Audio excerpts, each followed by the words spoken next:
Good morning. How's everyone doing today? So you're probably wondering why a marketing guy is standing up in front of an audience of web development and Drupal users. So the short answer is that I was the cheapest option to keynote this morning. What I wanted to do today is talk about my experiences as an entrepreneur building a bootstrapped software-as-a-service marketing company in the South. I imagine many of you live in the South. And 5.5 years after starting the company, selling it for almost $100 million in cash. So Pardot is now part of Salesforce.com, and it shortly will be the most widely used B2B marketing tool in the world. So here's a little bit of the backstory, a little bit of the origination. Way back in 2000, I was an undergrad in college. I was a junior at Duke, and I had been building websites for many years. I'm sure it's a similar story to those of us in the audience. And I had this idea. In December of 2000, I said, instead of just building websites and being a web developer, I want to build a system to make it easy to update websites. Nowadays, it's called a content management system. Back then, there was a variety of different names, and the tools on the market were things like Front Page Express, Front Page Regular, you had Dreamweaver, and then you had a handful of little open source tools, many of them written in Perl. So January 2001, I took a leave of absence from college, and I started building a content management software company. The first product that we built was called Super Update, written in PHP, MySQL backend. It was the first software-as-a-service content management system in the market. I couldn't find a single other one. The product was really based around FTP. So you'd put in your FTP credentials, the server would download your files, and then the PHP application would make it really easy to update HTML flat files right inside of a browser.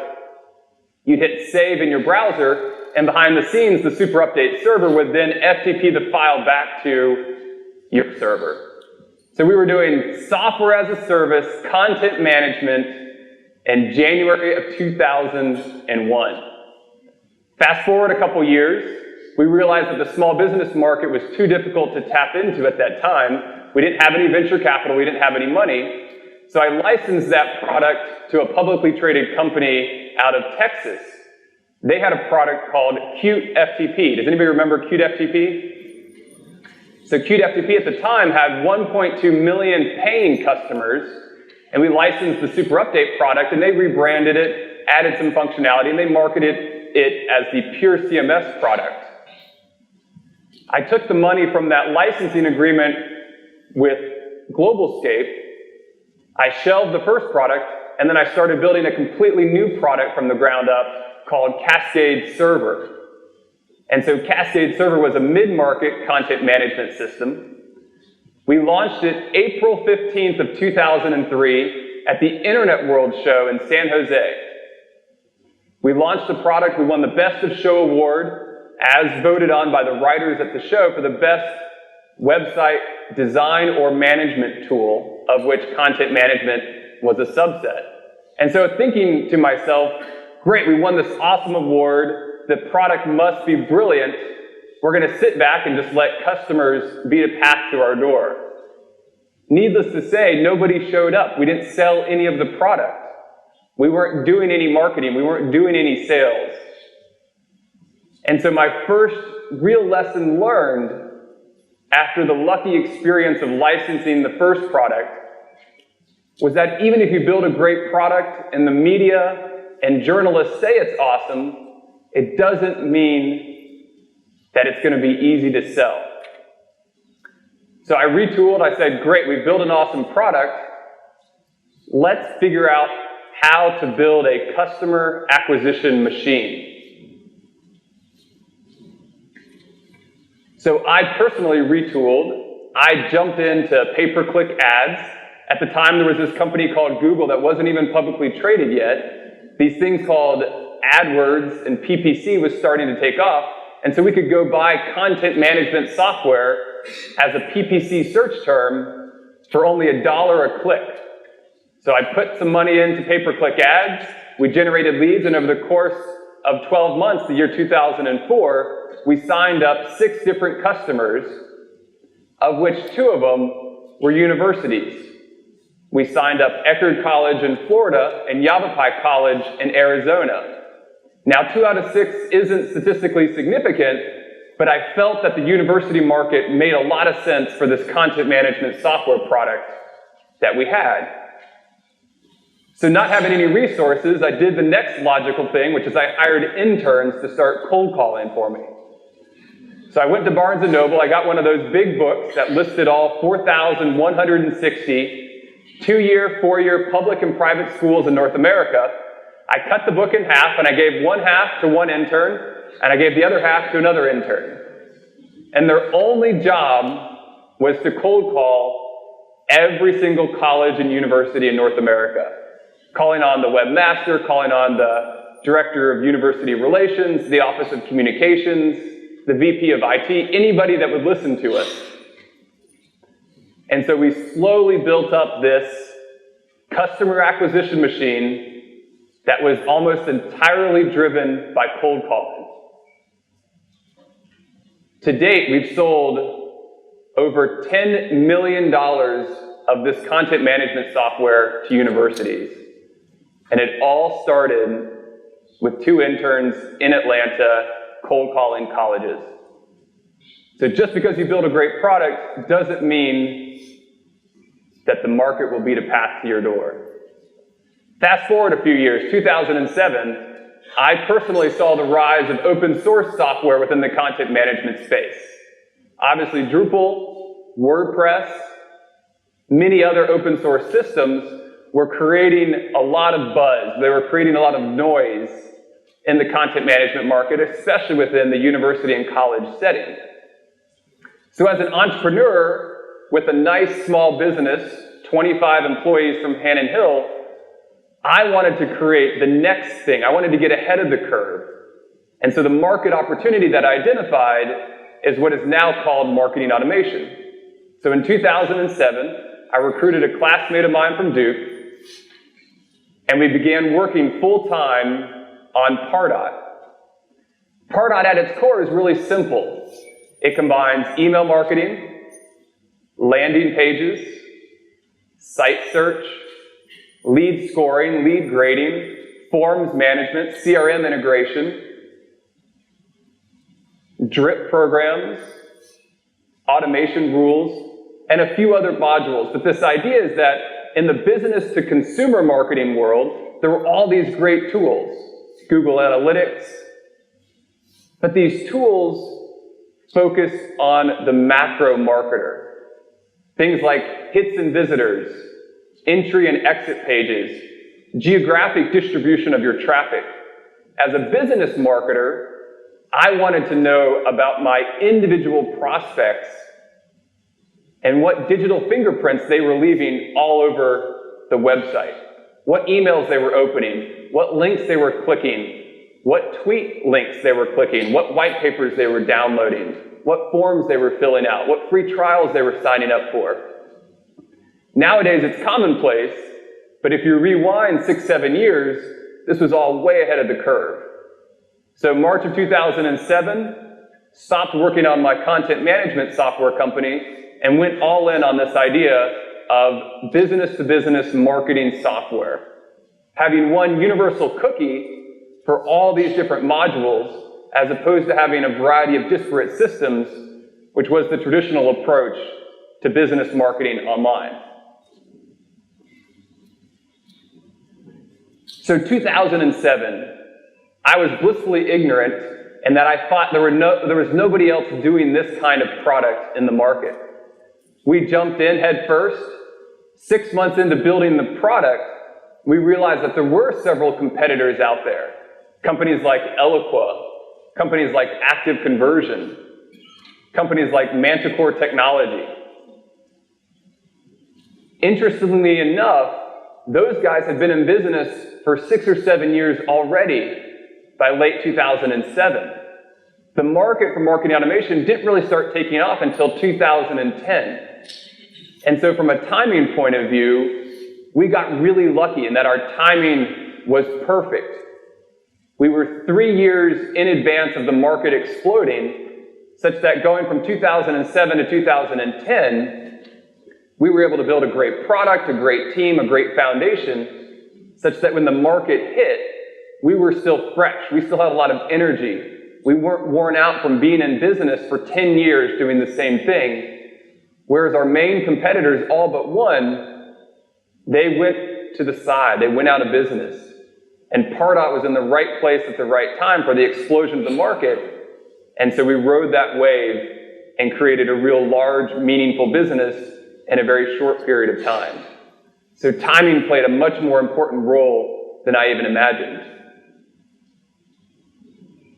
Now, when people think of startups, when people think of software and new technology, one of the things that comes to mind is money and venture capitalists and raising a lot of money so you can build a team and go to market. Pardot is such a unique story in that we didn't raise any money. We did everything we possibly could to make it as scrappy and as capital efficient as possible. Being in Atlanta, we went out and we tried to raise money. We pitched 29 different venture capitalists, and the vast majority of them said no.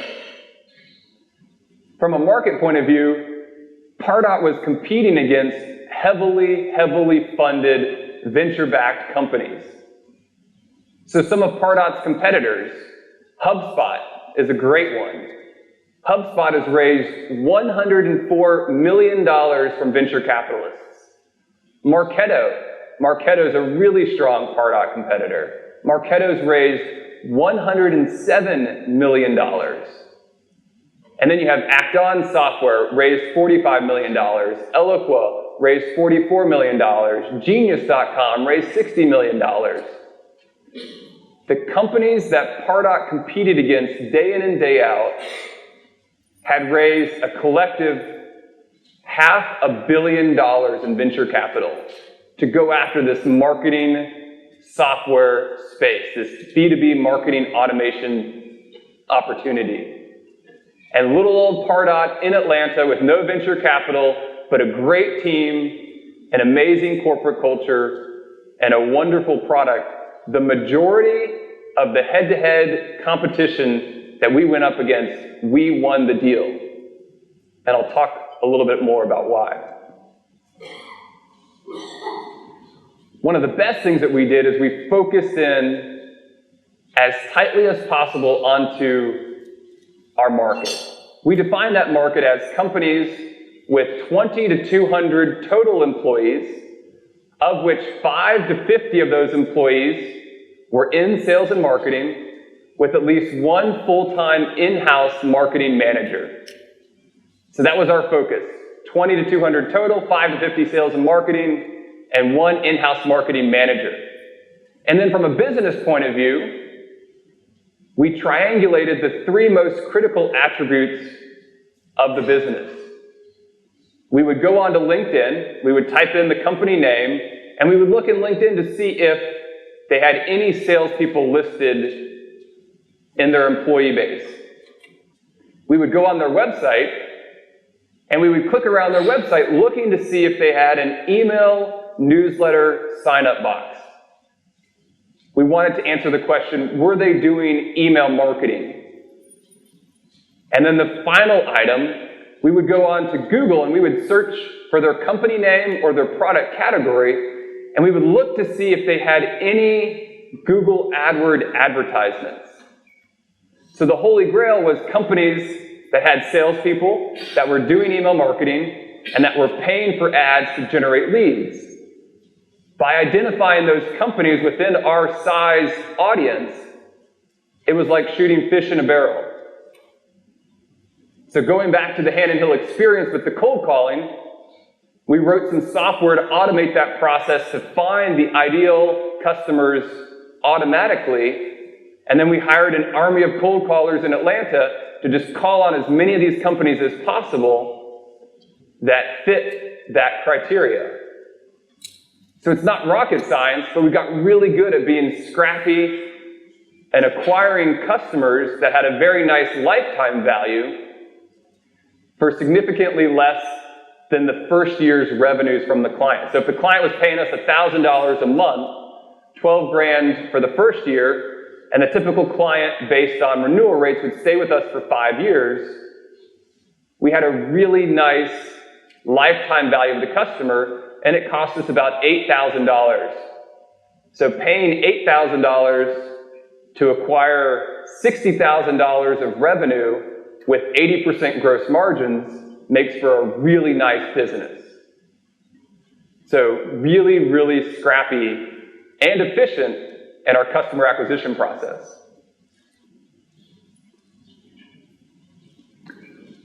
So from a constraints point of view, we talked about capital, we talked about the audience that we were going after, the target customer. One of the best pieces of advice I received was actually from the founder of one of our competitors. I was at Dreamforce in 2009, and I sat down at one of the random tables, and it happened to be a competitor's founder who had left that company and was working on a new company. And he proceeded to describe a story to me that really resonated. He said that when Toyota set out to build the Prius, they had a few simple guidelines. Make it available at a price point for middle-class Americans.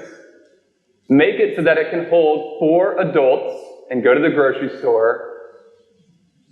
And do it all for $21,000 at the time. So this $21,000 price point was the main constraint that they built the Prius around.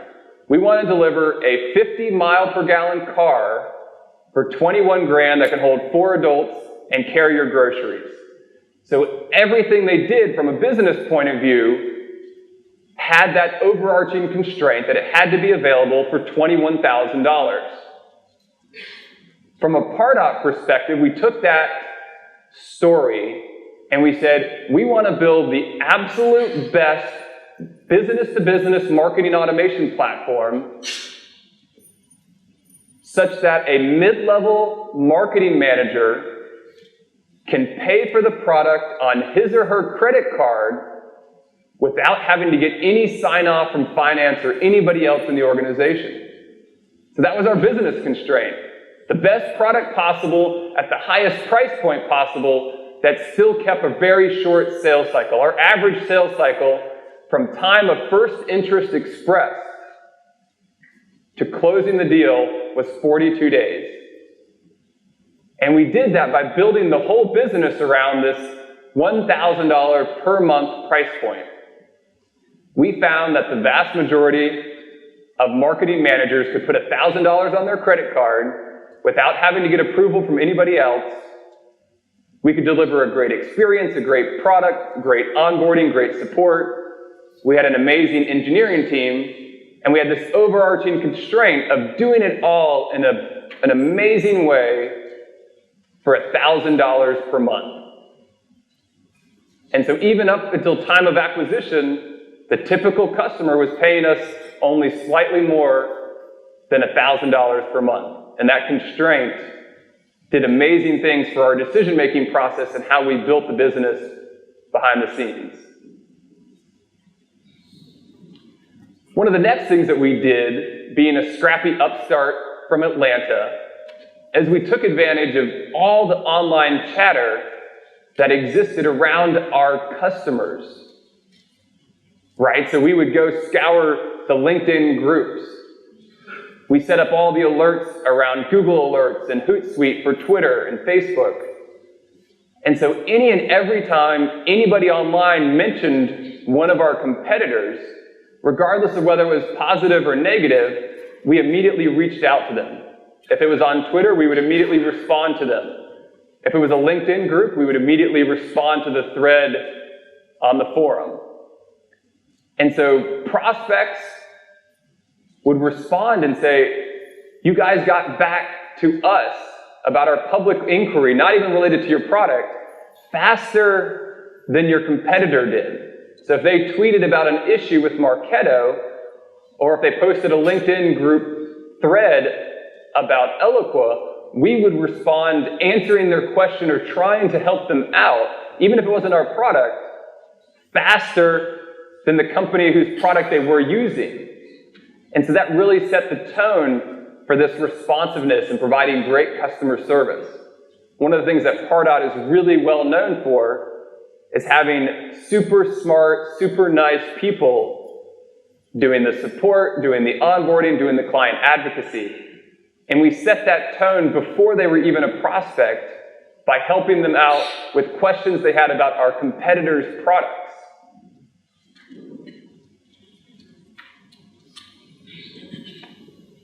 So about 12 months into the business, I was talking to a salesperson that had been using the Pardot software. And he made a comment to me that I'll never forget. He looked me right in the eyes and he said, "David, I don't know how I did my job before I started using Pardot." And so when he voluntarily offered up this comment that the Pardot software changed the way he worked as a sales professional, I knew we were onto something. There's this concept of painkillers versus vitamins, must-haves versus nice-to-haves. And so when I heard that first comment 12 months into the business, I knew we were onto something special. And one of the things that happened is that salespeople and marketing people that were using Pardot at one company, when they changed jobs and went to another company, they would immediately want to get it implemented there because it was integral to how they did their job. So painkillers versus vitamins, the Pardot software, by tracking all the prospects, closing the loop on the return on investment reporting for the marketer, showing everything that everybody did online, it was tools they hadn't used before in that way. And we quickly realized just how important it was for them to do their job. But as a market, we suffered from lack of market awareness. It wasn't that people didn't believe in the product once they had used it, it's that they had never seen it before, and so they didn't know what they didn't know. And so by getting it in their hands, the light bulb went off, and the software truly is addictive for marketing and sales professionals.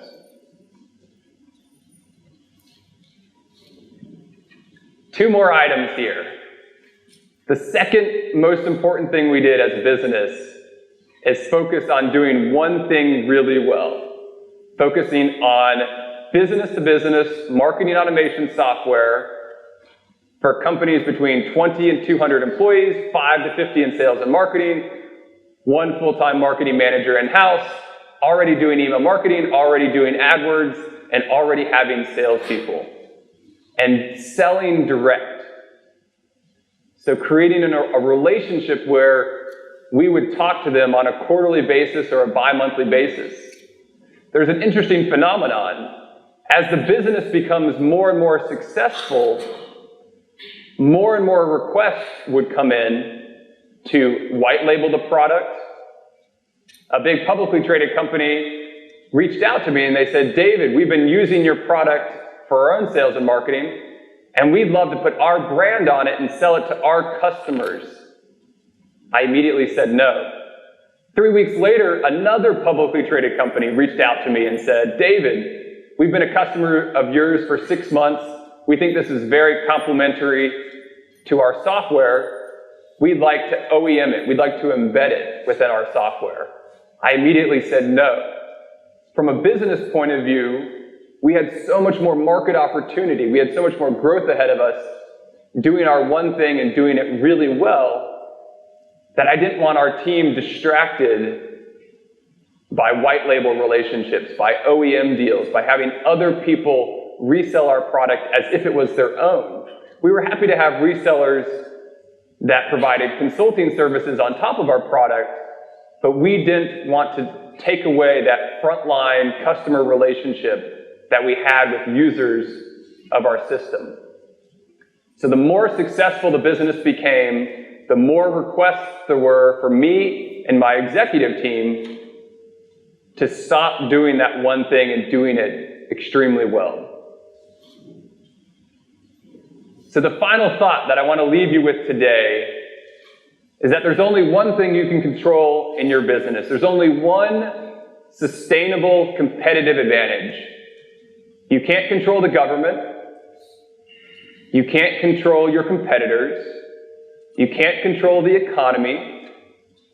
The only thing that you can control in your business, day in and day out, is the people that you work with, your team members. The only sustainable competitive advantage you have is your corporate culture, your core values, your mission, your vision, your alignment. From a Pardot point of view, we focused on two broad things. We focused on being the best place to work and the best place to be a customer as our overarching theme. And then from a core values perspective, we focused on people who are positive, self-starting, and supportive. Be the best place to work and the best place to be a customer, and then positive, self-starting, and supportive. Everything we did in the business, we used those as a lens for our decision-making process. The AJC, the local daily newspaper here in Atlanta, named Pardot the #1 best place to work in all of Metro Atlanta in the spring of last year. In the article, they talked about all these great perks that we had. Things like a 2-word vacation policy. So at Pardot, the vacation policy is very straightforward. Be reasonable. No sick days, no flex days, no PTO days. Come and go as you please. Everything was centered around being a results-only work environment. We took one of the conference rooms at Pardot and we turned it into a spa, and we hired a full-time on-site masseuse. So we had a W-2 employee that was a masseuse, full-time.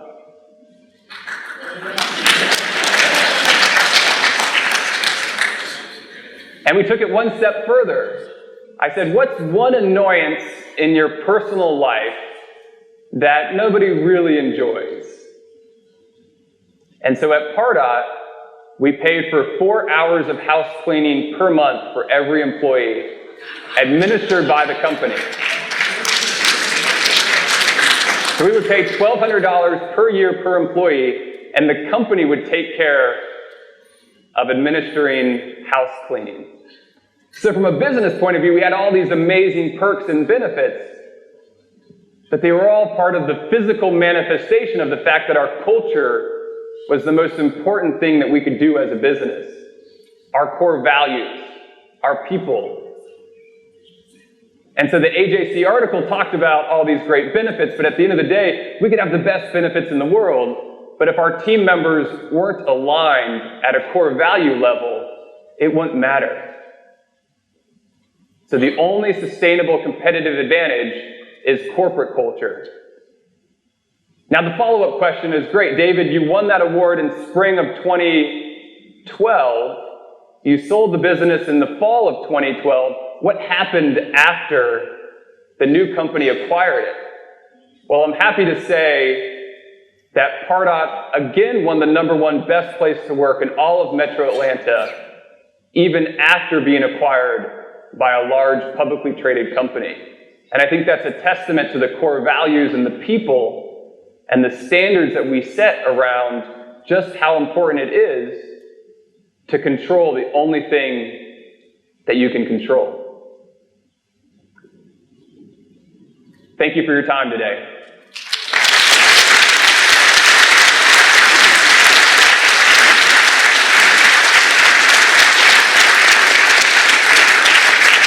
All right, it's 9:48, so we have time for 10 minutes of questions. First question.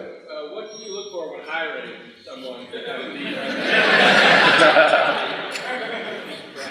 That's a great question. So from a core values point of view, we talked about positive, self-starting, and supportive. And what we did during our interview process is we came up with a series of interview questions around each of those core values. And the questions weren't designed to be obvious as to why we were asking them.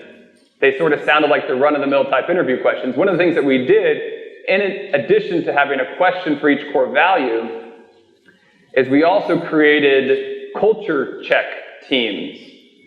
So at Pardot, there's 3 teams of 2 people per team where we picked people from our company that we thought best embodied our values. And after somebody's gone through 5 or 6 interviews, your typical interview process, the very last step in the process is 2 people that assess for cultural fit. So that's all they do. They spend an hour with you just to make sure you fit the core values. Nothing to do with domain expertise, nothing to do with your ability to perform the role, but everything to do with how well you fit the core values and our culture. So having a culture check team was one of the things we had to do to really scale the business. It's hard going from 30 employees to over 100 employees in 24 months. One, do you allow your employees to work remotely? A lot of companies here work distributed, including Media Current. And then B, how do you feel about like Yahoo and all the companies pulling back their remote employee program? I'm a huge fan of remote employees. I think finding the best talent, no matter where they live, is important. But even more important than that is the core values, fitting the corporate culture. So at Pardot, we're big fans of remote workers. I think from a Yahoo point of view, that it's crazy to do that. But at the same time, desperate times call for desperate actions. So I'm a big fan of it. I can see why Yahoo did it, but I won't personally do it myself. You wrote a blog post last night on the intersection of marketing automation and content management systems. Can you just maybe expound on that for everyone? Sure. Do you mind repeating the question? Sure. The question was, there's an intersection of marketing automation and content management systems. My background's pretty unusual in that I have 7+ years of being a full-time content management entrepreneur and then 5.5 years of being a full-time marketing automation entrepreneur. From a business point of view, I liken it to content management a decade ago. A decade ago, content management was still finding its legs, it was still getting going. Nowadays, content management is expected, right? Drupal is so pervasive, WordPress is so pervasive. All these different tools to make it easy to update and maintain a website. That same concept, that same phenomenon is rapidly approaching from a marketing automation perspective. This idea of having non-transactional or transactional websites, there's more and more marketing data that's being captured, whether it's contact us forms or email newsletter sign-up boxes.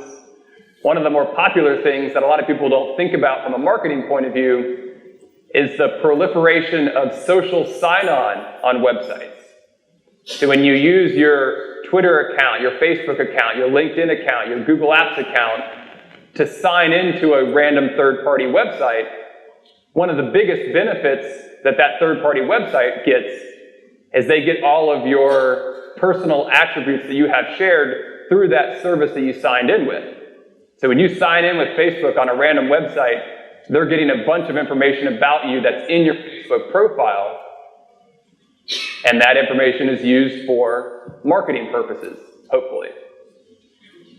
So marketing automation and content management are definitely converging in terms of being commonplace, in terms of the majority of websites having CMS and having marketing automation.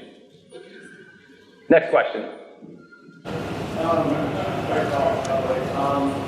If you think back to the previous example, the way you attacked Pardot with a price point and features,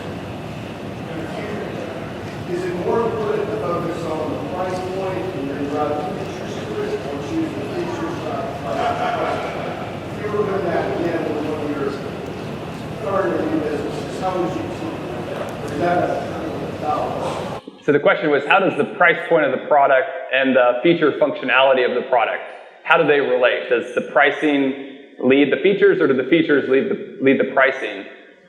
And for us, we started out with the features leading the pricing. So early on, when the product wasn't as robust and wasn't as mature, we charged a significantly lower price point. So we started at $125 a month, and then 6 months later, we raised our price to $325 a month, and then 6 months later to $500, and then to $750. And then finally, we arrived at that $1,000 a month price point a good 24, 30 months into the business. And at that point, once we hit that upper limit for what a mid-level marketing manager can put on his or her credit card, at that point, we zoned in on the company size. 20 to 200 total employees, 5 to 50 in sales and marketing, 1 full-time in-house marketing manager, doing Google AdWords, doing email marketing, and having salespeople on LinkedIn. So originally, pricing drove it because of the functionality, but eventually pricing plateaued, and then the functionality became more zoomed in on that target segment of the market. Can you erase all the lower customers or lose them up to the... All the previous customers' pricing was grandfathered in, so we never raised prices on a single customer in 5.5 years. I'm curious to know, what do you think the future of marketing automation holds? What does the future of marketing automation hold? I think from a technology point of view, we're still in the blocking and tackling phase of adoption. And what I mean by that is there's these common modules like lead nurturing and landing pages and forms and CRM integration and automation rules. And so we're doing and using these tools really from a campaign execution perspective. The future of marketing automation, there's 2 areas that I'm really optimistic about. One is around benchmarking. Right, so as Pardot signs up thousands and thousands of customers to use the product, it then has the opportunity to be like the Nielsen ratings of TV, but in terms of how the B2B marketer is performing. So you can benchmark. If you're a 10 to 30 person software company selling into HR people with an average sales cycle of 1 to 2 months with an average price point of $10,000 to $30,000, here's all the details that you should expect as your baseline averages. So I think benchmarking is a really, really exciting opportunity for marketing automation. And then I think incorporating more machine learning, or as is now typically talked about, big data. So right now the scoring rules are visiting a regular web page is 1 point, visiting the pricing page is 10 points. And the people who set up the software explicitly state the point values for the scoring engine. Well, if you take something like the Netflix prize, where they just threw a bunch of data and they looked for patterns and regressions, and then they could say, well, if Johnny liked movie A, there's a really good chance he's going to like movie B. That same type of technology is going to be applied to marketing, where you can look at previous buying patterns of users on your website and say, user X has a 76% likelihood of becoming a customer.